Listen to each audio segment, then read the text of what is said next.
अमुक ने मुझे अपमान किया, किसी ने मुझे कटु कहा, लेकिन मैं उसको जवाब दे नहीं पाया। लेकिन जवाब बाहर नहीं दे पाया, लेकिन भीतर तो बन गया। भीतर तो एक ऊर्जा तैयार हो गई, एक वेग बन गया, और रिलीज नहीं हो रहा है। अब क्या हो? वही नुकसान करता है। वही माने हमने जबरदस्ती उसको रोक लिया है, बाहर नहीं निकल पाया है, वो ग्रंथि बनती है। तो उसके बहुत सारे उपाय हैं। एक आता है कैथारसिस, और उसमें तो बहुत सारी बातें कि आप अकेले में चले जाएं, उसको आप चिल्ला दें, कुछ कर दें। कुछ लोग तो बताते हैं तकिया में मुक्का मारो। कुछ लोग होते हैं कि जैसे खेलते हैं, चाहे फुटबॉल को मार रहे हों, या फिर कई बार जैसे जंपिंग करते हैं ना, व्यायाम इत्यादि, उससे भी निकल जाता है बहुत कुछ। जब भी आप कभी बच्चे रहे होंगे, खेले होंगे, तब आपको लगा हो जैसे खेल के आए, फुटबॉल खेल करके आने पर बढ़ा लगा, तो निकल गया, रिलीज हो गया है। ये और भी उपाय हैं इस ढंग से। तो ये शरीर शुद्धि, विचार शुद्धि की बात भी इसी ढंग से आती है कि विचार कैसे है, कौन कौन से विचार शुद्ध हैं, कैसे विचार अशुद्ध हैं, इसको थोड़ा समझें थोड़े में।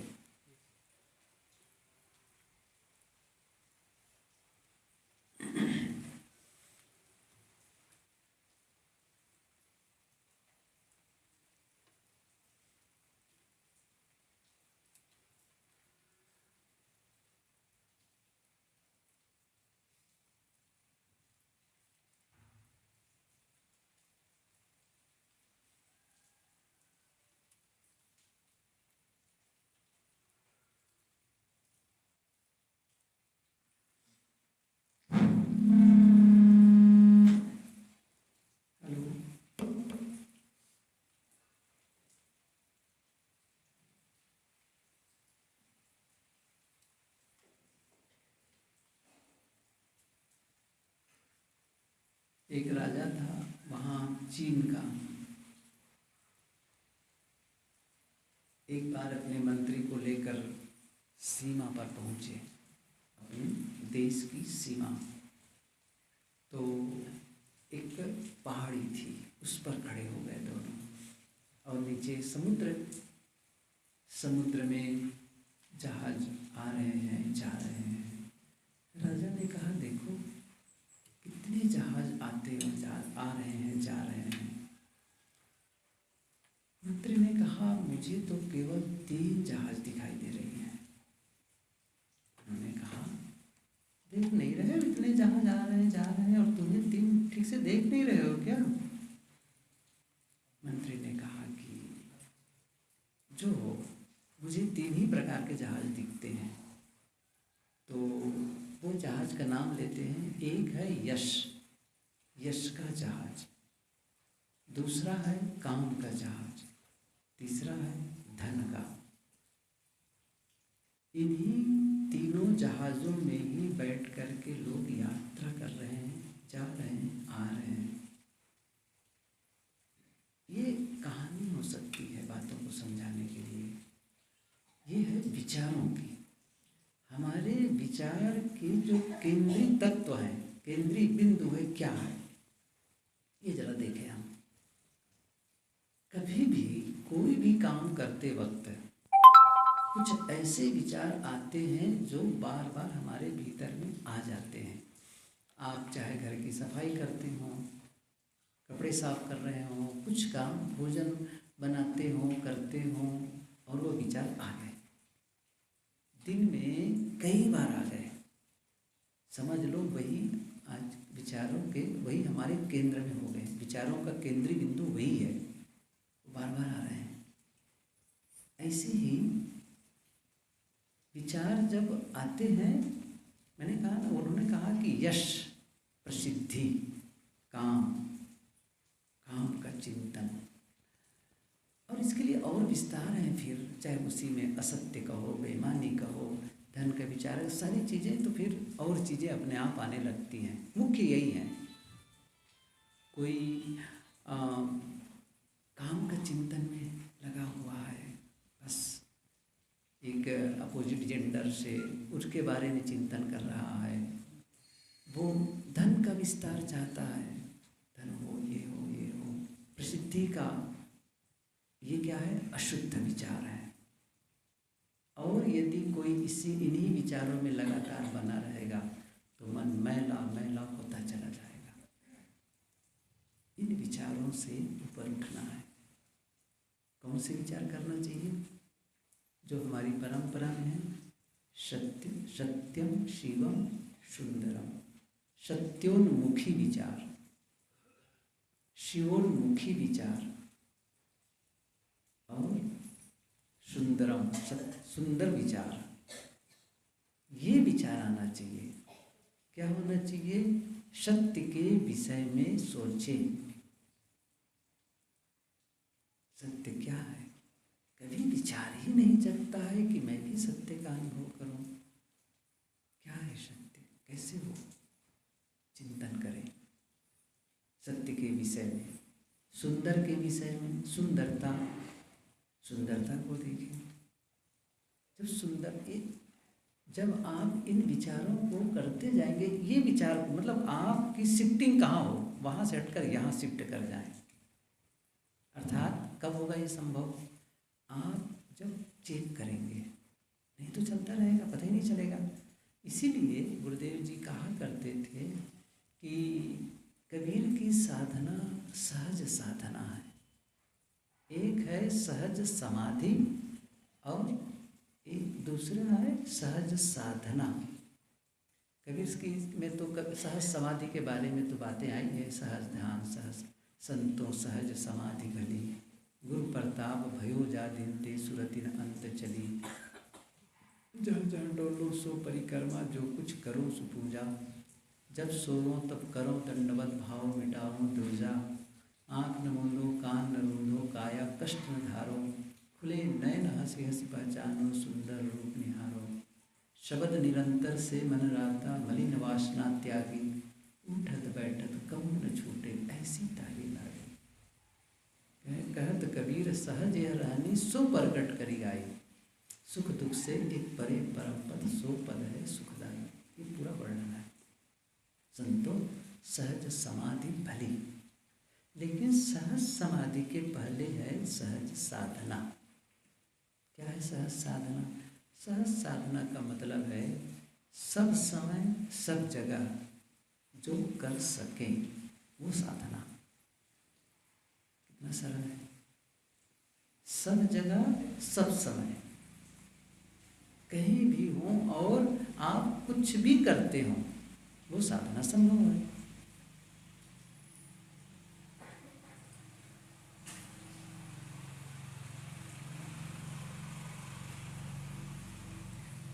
वो साधना हम कर सकते हैं, लेकिन बताऊं वो नहीं कर पाते हैं। आप करके देखना, जितना मैं सरल बता रहा हूँ ना उतना सरल तो नहीं है, क्योंकि जब आप करने लगेंगे पता चलेगा ही हम कितने भुलक्कड़ हैं। सच बताऊं ना, हम सभी भूल जाते हैं, ख्याल ही नहीं आता कि मुझे ये कभी चेक करना या काम करना है। क्या करते क्या है वो सहज साधना? गुरुदेव जी कहते थे कोई भी काम करो, चाहे यहाँ घर का ही काम कोई कर रहा हो या कर रही हो, चाहे वो घर की सफाई हो, बर्तन की सफाई हो, कपड़े की धुलाई हो, यहाँ तक गुरुदेव जी कहते थे बिस्तर पर बैठे रास्ते पे चलते हो, बाथरूम में स्नान करते हो, टॉयलेट में गए हो, वहाँ भी कर सकते हो। क्या है वह करना? कोई भी काम करते हुए देखो बीच बीच में मन क्या सोच रहा है, क्या सोच रहा है। मतलब जब आप उसको चेक करेंगे, अर्थात उसको आप एक प्रकार से इंक्वायरी करेंगे, वहाँ पर क्या सोच रहे हो, तो वही पता चलेगा कि ये विचार अशुद्ध हैं या शुद्ध हैं। क्या है ये, किसके विषय में सोच रहा है, क्यों सोच रहा है। ये जब विचार करेंगे तब क्या होगा, जब पता चल गया ये विचार सही नहीं है तो आप उसे बदलेंगे, वहाँ पर बदल सकते हैं। यदि आप दिन में भी केवल 5 से 6 बार कर लेते हैं, मैं बताऊं बड़ी बात हो जाएगी। नहीं तो आज आप संकल्प लीजिए, कल देखिएगा, शाम को बताना, नहीं कर पाएंगे, भूल जाते हैं। ख्याल ही नहीं आएगा कि मैंने सुबह संकल्प लिया था 6 बार कम से कम देखूंगा। ऐसा है, इतनी सजगता की जरूरत पड़ती है। तो वहाँ पर देखें कौन से विचार आ रहे हैं। क्या मैं जो सत्य है उसके बारे में सोच रहा हूँ, अर्थात चाहे व्यवहार की बातें क्यों ना हो, क्या वो सच है जो सचमुच विचारणी है? ये यूं ही बातें आ रही हैं, घुमड़ रही यूं ही बोझ बनाने के लिए, या फिर सुंदरता के विषय में? और जब इसको विस्तार करेंगे ना तो क्या होगा बताता हूँ। केवल सुंदरता के विषय में कोई विचार करे तो वह आदमी चोरी नहीं कर सकता, ध्यान दीजिए, वो हिंसा नहीं कर सकता, वो झूठ नहीं बोल सकता। क्यों नहीं? क्योंकि वह देखेगा कि जो चौरत्व है ना, ये बहुत बड़ी कुरूपता है। आप ख्याल करिए, चौरत्व सुंदरता है कि कुरूपता है? आपका लक्ष्य सुंदरता के लिए है, तब आप क्या ध्यान रखेंगे? दूसरों को भी कष्ट ना हो। सुंदरता का मतलब यही हुआ। एक ख्याल आया, महात्मा गांधी शांति निकेतन में थे, रविंद्रनाथ टैगोर के हम मेहमान थे। शाम के वक्त, जैसे जैसे शाम का वक्त, दोनों टहलने निकलते थे। अब गांधी जी तो पकड़, उनको तो कोई बातें नहीं है, फटाफट तैयार हुए। अब ना तो उनको बाल संवारना है, ना उनको कोई बढ़िया से कपड़ा पहनना है, बस सामान्य कपड़े थे। निकल के इंतज़ार कर रहे हैं रविन्द्रनाथ टैगोर कब आएंगे। 1 मिनट 2 मिनट, अब वो तो एक एक सेकंड का हिसाब लगाने वाला इंसान, खड़े इंतजार कर रहे हैं। बहुत क्या हो गया, आते क्यों नहीं, हुआ क्या उनको? अब थोड़ा खिड़की खुली थी, देखें। अब आप कभी देखें ना रविन्द्रनाथ टैगोर के दाढ़ी और बाल बड़े बड़े, अब वो बड़े से आदमकद शीशा के सामने खड़े होकर के बाल संवारे चले जा रहे हैं। वो बड़े नाराज हुए गांधी जी, ये क्या बात हुई, इस बुढ़ापे में आप अपने को सजा रहे हैं, क्या कर रहे हैं? अब वो अब गांधी जी से कम तो थे नहीं, वो भी पूरा किए अपना काम, फिर बाहर आए। उन्होंने फिर कहा, आप वहाँ खड़े होकर बाल संवार रहे थे, क्या जरूरत थी इतना सुंदर बनने की, बाल संवारने की? तब उन्होंने कहा, पहले जब मैं जवान था तब तो इसकी चिंता भी नहीं करता था, कोई बात नहीं, क्योंकि वैसी सुंदरता थी। अब मैं बाल इसलिए संवार रहा हूँ कि मेरी जो असुंदरता है वो दूसरों को कष्ट न पहुँचाए। ये अलग ही चिंतन है, ये समझ बात नहीं आएगी। क्या कहा उन्होंने? मेरी कुरूपता इससे दूसरों को तकलीफ न हो, इसलिए मुझे सुंदर बनना है ना? अद्भुत बात ये, सुंदरता के विषय में सोच रहे थे वो, और वो कितनी बड़ी बात सोचे, अद्भुत ही। गांधी जी के विषय में संस्मरण है इसी तरह के बातों में कि वो अपरिग्रह के बारे में सोचते थे, कम से कम में काम चलाओ, अपरिग्रही बनो, ये उनका सिद्धांत था। तो हुआ क्या, एक बार कि जेल में थे तो सरदार वल्लभ भाई पटेल उनके सहयोग में थे। तो सुबह वो जलपान के समय नाश्ता में खजूर लेते थे, 5-7 खजूर कितना लेते थे, 5-7 खजूर।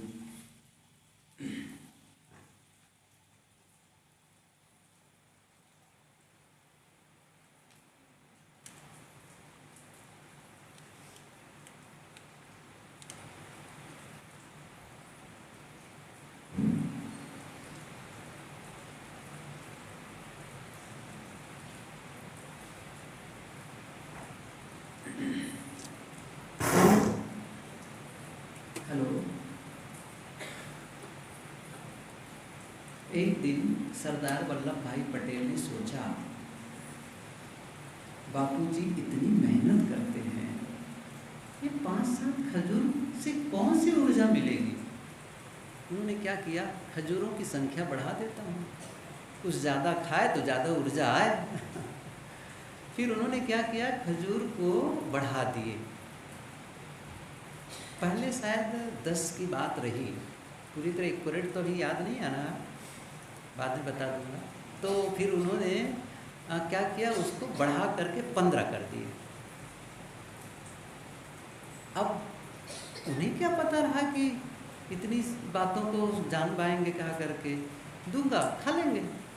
अब सुबह जब खजूर उसके सामने रखा गया, महात्मा गांधी के सामने रखा गया, तो देखकर कुछ ज़्यादा लगा। कहे उन्हीं को बुलाए, कहे वल्लभ भाई जरा गिनो जरा इसको। उन्हीं से कहते गिनो इसको, गिने, वो तो पता ही था। तो 10 की बात हुई थी, 15 क्यों कर दिए? तो उन्होंने कहा बाबूजी मैंने सोचा कि 10 से आपको कौन सा जलपान होगा, बहुत थोड़ा होता था, मैंने बढ़ा दिया। तो 10 और 15 में क्या फ़र्क पड़ता है? गांधी जी चुप, आंखें बंद कर लिए। कहा वल्लभ भाई बहुत अच्छा सूत्र दिए, जब 10 और 15 में अंतर नहीं होता तो फिर 10 और 5 में भी अंतर नहीं है। फिर तो अब कल से 5 भी गाना। इतना हैरान हुए सुनकर, कहे हम तो सोचे भी नहीं थे ऐसा भी आप सोच सकते हैं। कम में काम चलाना, देखिए मैंने कहा विचार कैसे चलते, विचारों का प्रभाव कैसे जीवन में आता है, ये मैं कहना चाहता था कि वो अपरिग्रह के विषय में सोचे, लेकिन वो ज़्यादा नहीं, कम से काम चले। इसी प्रकार अहिंसा के चिंतन करते थे गांधी जी, अहिंसा। तो एक बार महादेव भाई देसाई, क्या होता था कि उनके लिए पानी, उबला हुआ पानी ला करके रखे एक पात्र में। असल में उस पानी गुनगुन होता तो उसमें शहद डाल के थोड़ा लेते थे गांधी जी। फिर क्या हुआ, वो पात्र खुला था। अच्छा, खुला इसलिए छोड़े कि पानी जल्दी ठंडा हो जाए। गांधी जी ने कहा कि गर्म पानी को ढके नहीं हो, ढकना चाहिए।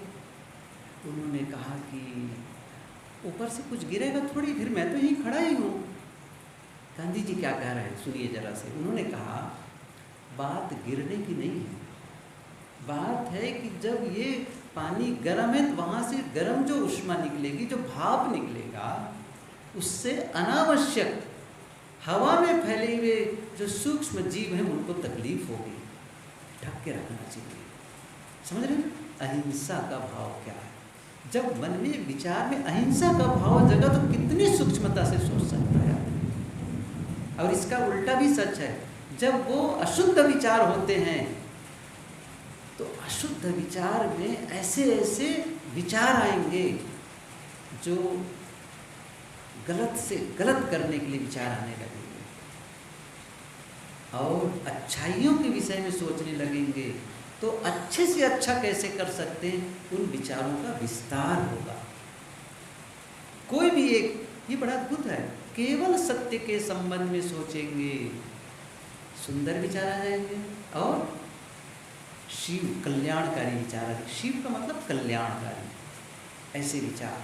मैंने कहा ना, केवल सुंदर के विषय में सोचेंगे, कोई सोचता है तो वह आदमी कभी भी चोरी नहीं कर सकता, क्योंकि ये बहुत बड़ी कुरूपता है।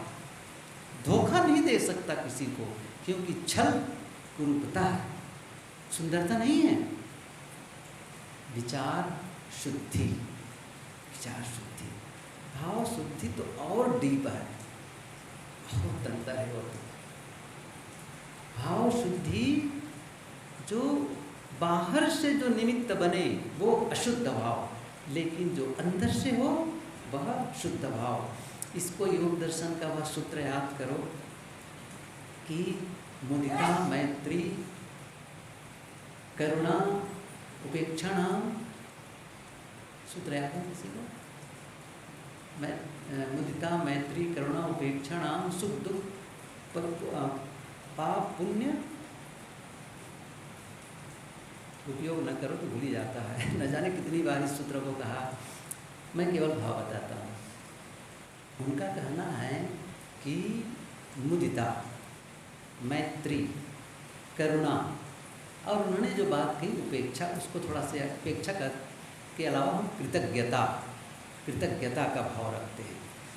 तो हुआ क्या, ये क्या है, शुद्ध भाव, मुदिता, प्रसन्नता, अर्थात आपके अंदर में प्रसन्नता का भाव जगे। और उन्होंने भी कहा है प्रसन्नता का योग दर्शन के हिसाब से बताऊं तो किसी की बढ़ोतरी को देखो, विस्तार को, तो प्रसन्न हो जाओ।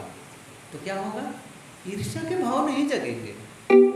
नहीं तो पड़ोसी के घर गाड़ी आ गई, उनका मकान बड़ा हो गया, अब आप प्रसन्न होंगे, ईर्ष्या का भाव आना नहीं है, उल्टा है, ईर्ष्या आ सकते हैं। बड़ों को देखे, धनी आदमी या कोई अच्छा है, उनके प्रति मैत्री का भाव, उनके प्रति विरोध नहीं होगा। इसी प्रकार करुणा का भाव। अच्छा, इसका उल्टा भी है, ख्याल करिए एक चीज को,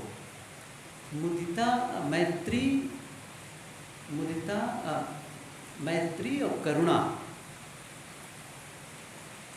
तो मैत्री का मतलब उसका उल्टा भाव भी है दुश्मनी करना, विरोध करना। और मुदिता, प्रसन्नता, निराशा, खिन्नता, घृणा, ये भी है।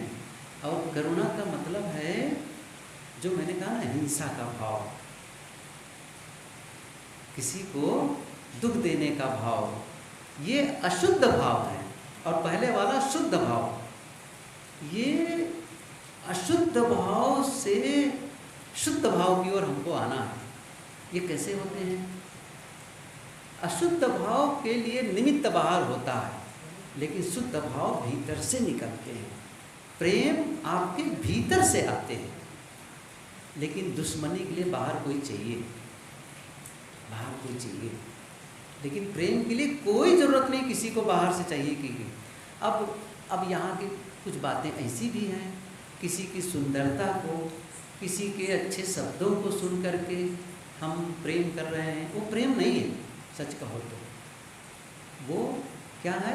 इसीलिए यहाँ अपनी भारतीय परंपरा में प्रेम और मोह दोनों को भिन्न भिन्न किया गया है, जिससे, या वासना कह सकते हैं, जिससे कारण दूसरा बने, वो प्रेम कैसे होगा?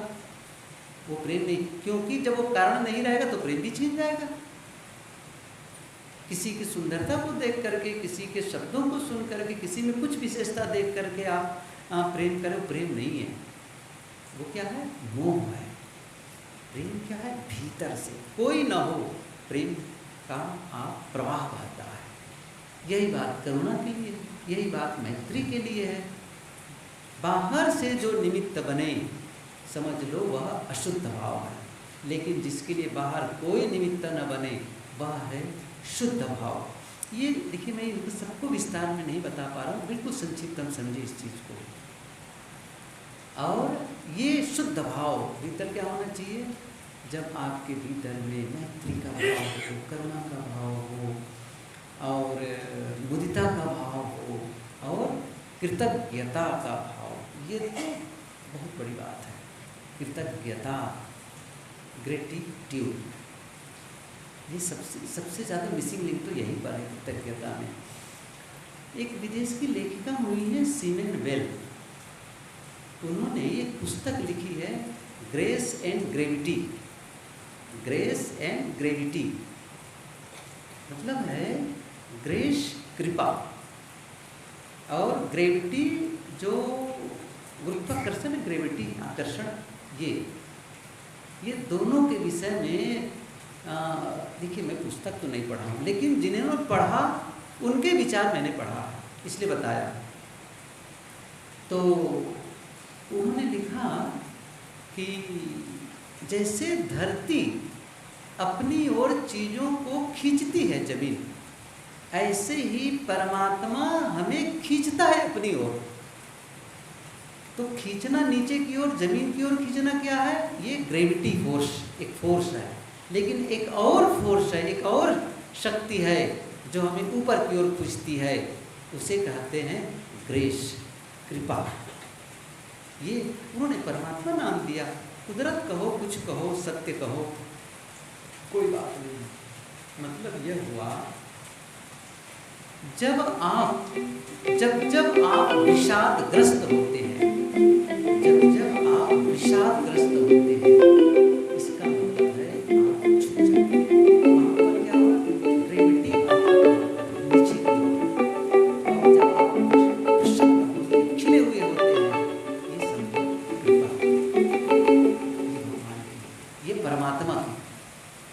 ये आप हमेशा ध्यान दीजिए कि कब वो स्थिति आती है जब मैं विषाद में होता हूँ, खिन्न होता हूँ, दुखी होता हूँ, तो सब नीचे की ओर आना है, उलझ जाना है। इसको इस तरह से समझें जैसे फूल है, फूल जब खिल जाता है ना